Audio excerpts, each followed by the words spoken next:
Secret Service head Joseph Clancy is on Capitol Hill today testifying before the House Appropriations Committee. Although the hearing is on the Secret Service's budget, questions about the agency's recent mishaps, including that crash at the White House gate, are taking center stage. Let's listen in. Let's take you to Capitol Hill. And ensure that our employees receive the training they need to do their jobs effectively.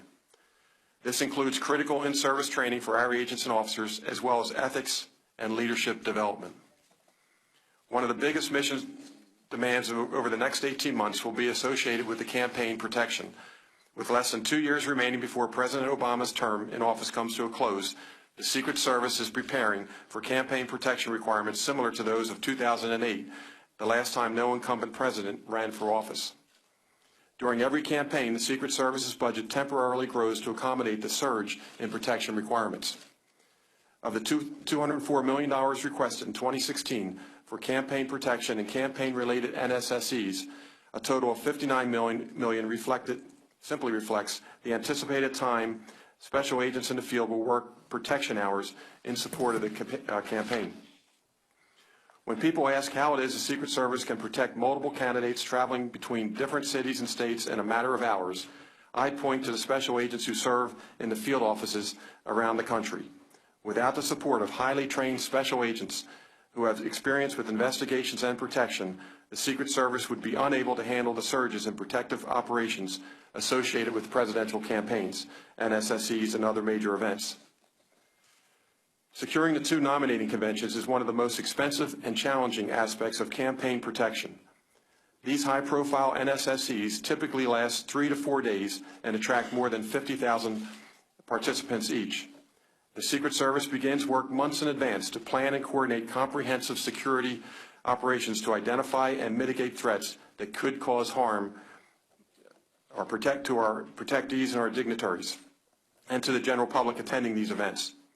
For example, to mitigate the risk of cyber attack on critical systems and key infrastructure that could adversely affect the security plans, special agents trained in the critical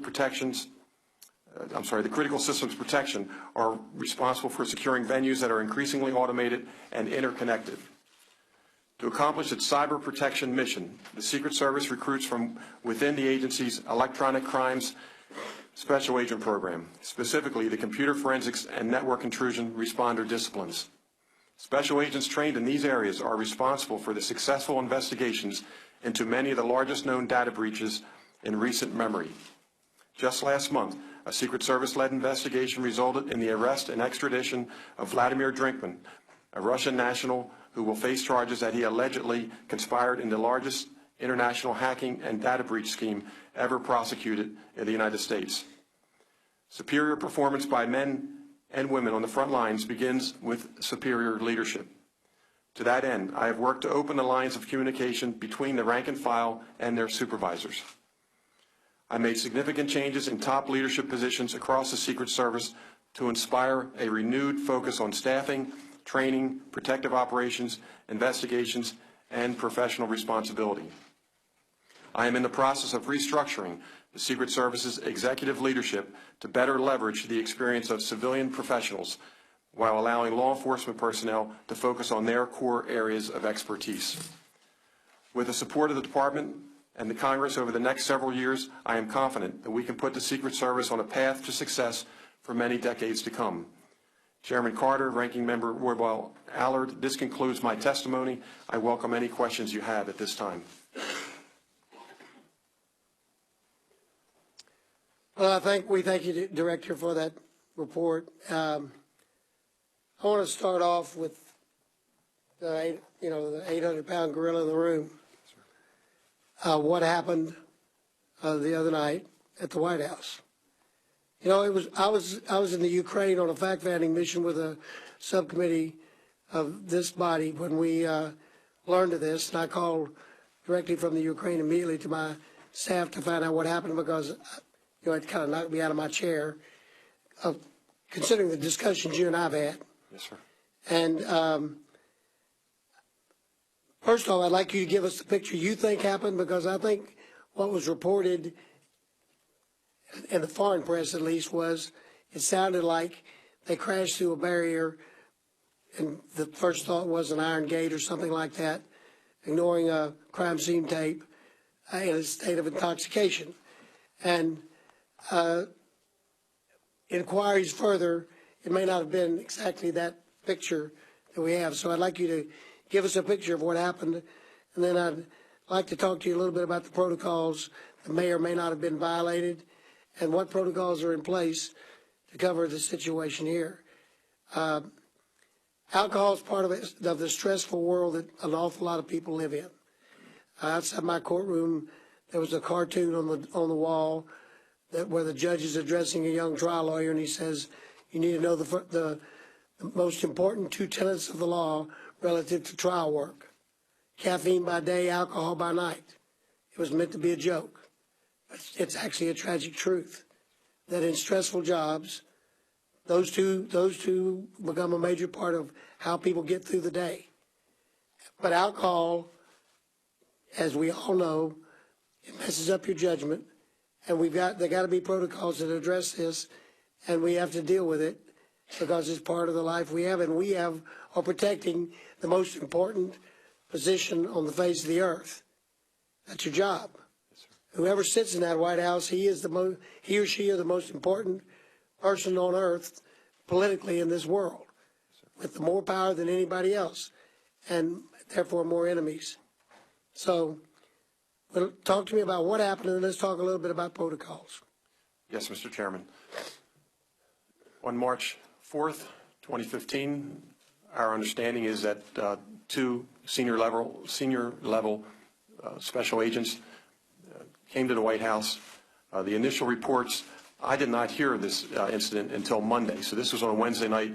I found out Monday. Once I found out Monday, and what I heard initially, the initial reports from an anonymous report was that, as you stated, two senior level special agents had crashed into the White House and they were inebriated. I had not heard about that. I asked my staff if they had heard about it. They had not heard about it. I had asked them to get as much information as they could on the events, and then there wasn't a lot of information available, but I decided to immediately send it over to the Department of Homeland Security Office of the Inspector General. I thought it was very important that we have an independent investigation, that there would be no perception at all that we were involved, that we would not even start doing any interviews. We would give that case of that investigation to the OIG. I will also say that I brought my staff in on Monday, and we discussed why I didn't know prior to Monday of this event. And we had a good stern talk about that, and then instructed the staff to go out to their management to ensure that these events, any event of misconduct or operational errors, have to be relayed up the chain. I'll say that it's going to take time to change maybe some of this culture. There's no excuse for this information not to come up the chain. That's going to take time because I'm going to have to build trust with our workforce. And the best way for me to work or earn that trust with our workforce is by my actions. Now, I know I'm very eager to hear the results of this investigation. I don't know how long it will take, but I am committed to due process. What I have done is remove those two senior level agents to non-supervisory positions. Outside, they're not working at the White House. They're outside of their offices, and we will await the findings of the OIG. Well, let me ask you. On the issue of drinking, are there protocols set up to discuss the fact that, every one of your people are carrying a weapon? This is purely hearsay. Someone told me that a person they knew in the FBI said the protocol for the FBI is, if you know you're going to a place where alcohol is going to be consumed and it's a retirement party where more than one drink might be consumed, that they expect their agents to report that to the superior, to leave their weapon at home and to tell their superior that they would no longer be available for call because they would not be might not be in a condition to be available for call. Do you have any types of and I don't know if that's true or not. That's something that was told to me, but this was a retirement party for a member of your group, and it was a party, and people were expecting there would be drinking at the party. Now, do you have any protocols like that in the Secret Service? We do have a 10-hour rule, Mr. Chairman, where you are not permitted to consume alcohol 10 hours prior to your duty assignment. Off hours, we don't have protocols for off hour going to a reception or a party or what have you. There are protocols for driving a government vehicle. I will say that you cannot obviously be under the influence, not by a legal limit, but you just cannot be exhibiting any indication that you're under the influence of alcohol driving a government vehicle. And that will all be looked into with the Office of the Inspector General.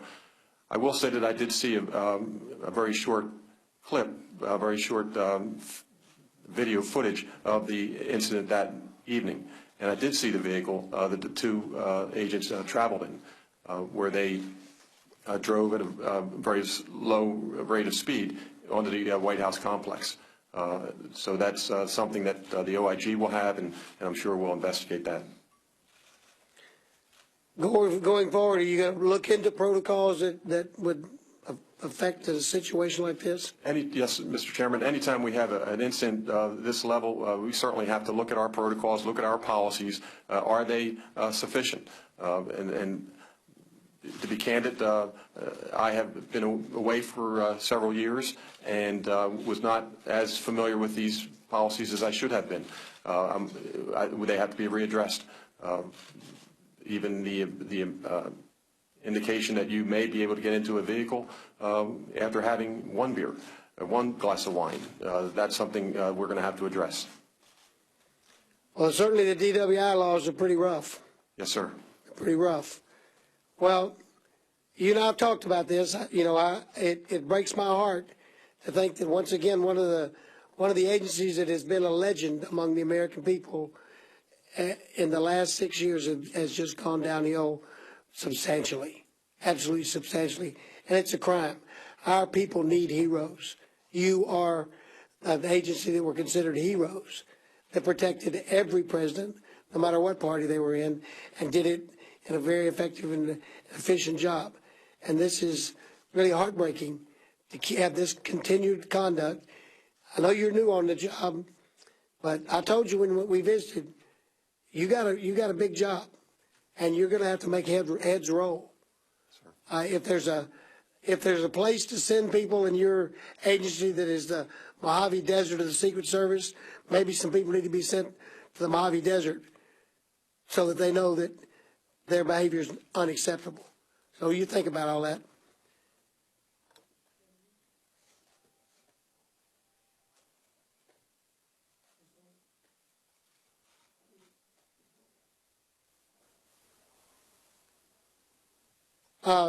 Chairman's got plenty of hearings he's got to attend, so I'm now going to turn to the chairman for any questions he may have. Thank you, Mr. Chairman. I can't believe you did not learn of this incident from Wednesday when it happened until Monday. Why? What happened? Why did you not learn of this incident immediately?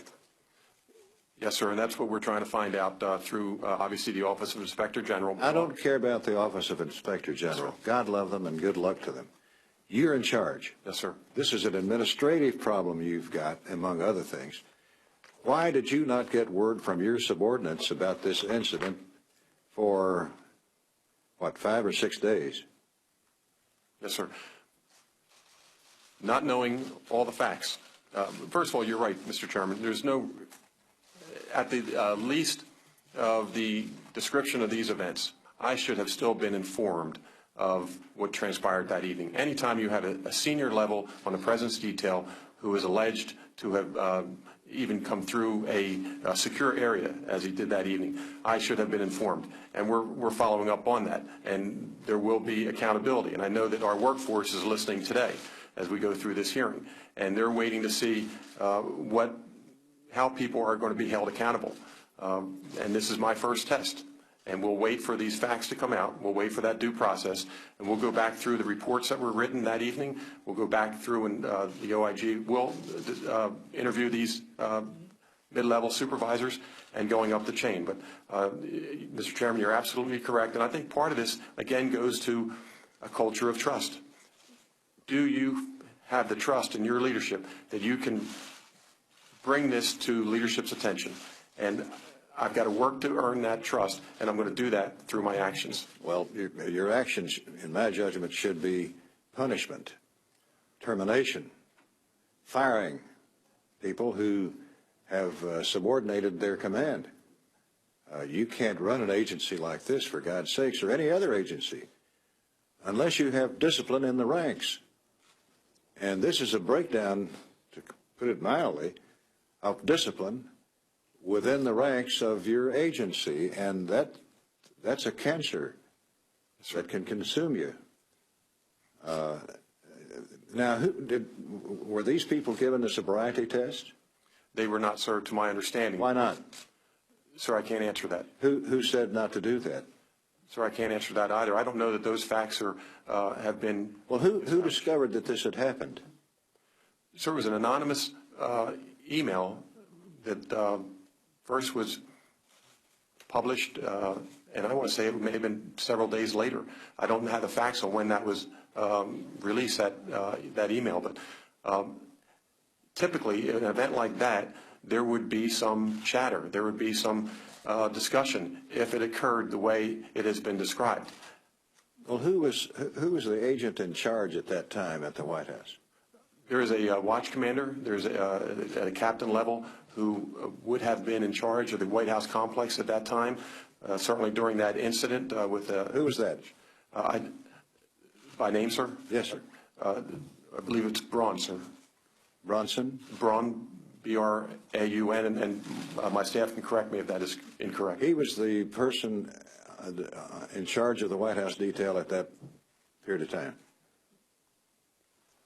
Is that correct? He is the section, yeah. Yes, sir. Did he report any of this activity to anyone else? No, sir. Have you talked to him? I have not spoken to him, sir. Again, as frustrating as it is for all of you on the committee, it is frustrating to me as well to have to wait to do this. Why do you have to wait? Sir, I don't want to interfere with this investigation.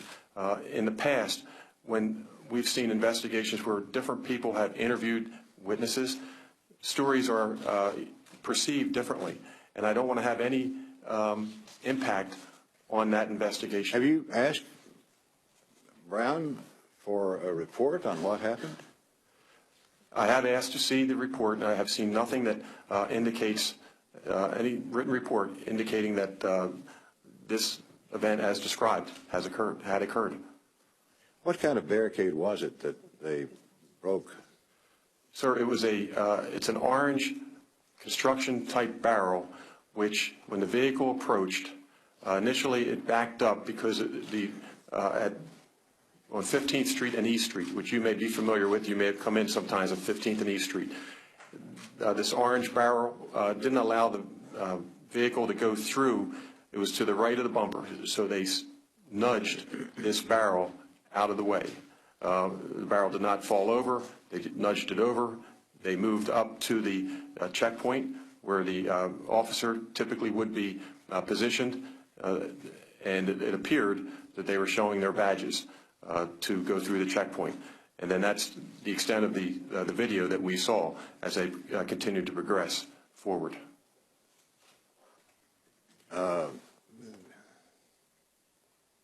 Why were they there?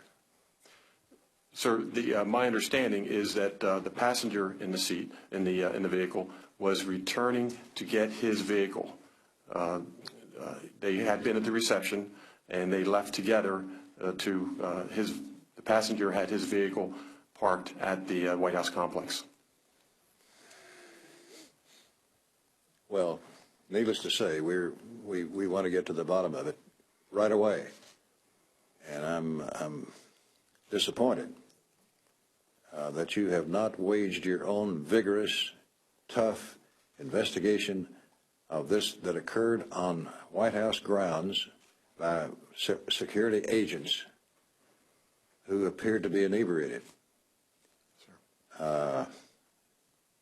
To say you're not investigating because you want the Inspector General of the department to investigate is hogwash. Sir. What do you think? Sir, I'm basing it on my limited experience since I came back. I read a report, sir, on 2011, the shooting from Constitution Avenue that some rounds had hit Constitution Avenue.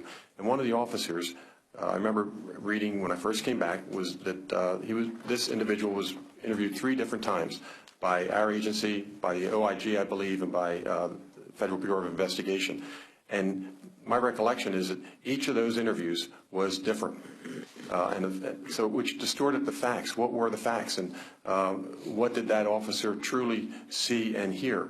And for right or wrong, that resonated with me, and I didn't want any perception that we would be. It can be intimidating if someone from my staff goes to one of these uniformed officers and said, "What did you hear? What did you write? What happened that evening?" They may tell me and my staff one thing, and another from the OIG, they may interview them, and they may have a different perception of the words spoken. Words are important, and I'm frustrated. I'm very frustrated that we didn't know about this. I didn't know about this till Monday.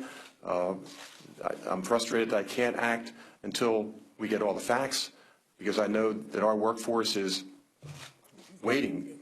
What's your action going to be? But I just don't want to act improperly too soon. Let me just say this. The President, the First Family, they're safe. We've moved these individuals to non-supervisory positions rather than administrative leave where they're getting paid for no work. We can still get work out of them, but in a different capacity. They're still getting paid. Yes, sir. No reduction in pay, no penalties, financial or otherwise, right? No financial penalties. Sir, I would say that I'm sure they're paying a penalty right now. Well, unfortunately, this is the last in a long line of episodes somewhat similar, drinking, carousing, on and off duty, that this agency has suffered these last few years. It's not working right, Mr. Director. Yes, sir. We got to have some changes, and you got to be the one that makes those changes. And I don't sense at this moment that you have the determination to make that happen. Am I wrong? Sir, I would disagree with you with that, with all respect. I will say that there is an element within our agency. There is an element within our agency that does cope with the stresses that many of you have mentioned today by using alcohol. There's no question we have that element.